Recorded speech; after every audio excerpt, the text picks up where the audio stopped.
வீட்டில் இருக்கிற அரிசி சாக்கோ சிமெண்ட் சாக்கோ இதில் ரெண்டில் எந்த சாக்காக இருந்தாலும் பரவாயில்ல, இல்லை வேறு ஏதாவது சாக்காக இருந்தாலும் பரவாயில்ல.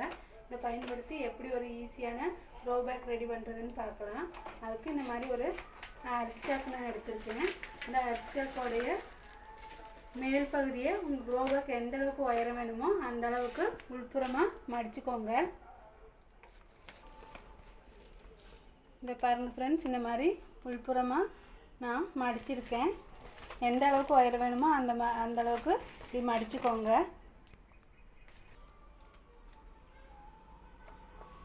சாக்கோட இந்த ரெண்டு நுனிப்பகுதியையும் உள்புறமாக அப்படி இழுத்துட்டு கட்டிக்கோங்க ஒரு கயிறு வச்சு.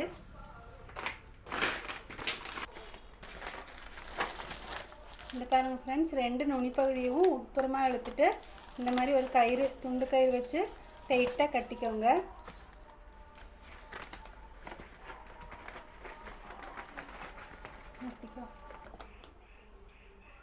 இதை பாருங்கள் ஃப்ரெண்ட்ஸ், இந்த மாதிரி உட்பக்கமாக நுனிப்பகுதியை எடுத்து கட்டிக்கோங்க.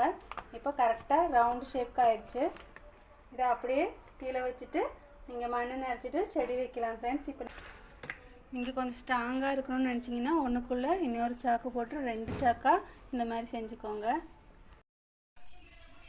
இது பாருங்க ஃப்ரெண்ட்ஸ், உங்கள் க்ரோ பேகு நல்லா ரவுண்டு ஷேப்பில் கடையில் கிடைக்கிற மாதிரியே அழகாக ரெடி ஆயிடுச்சு.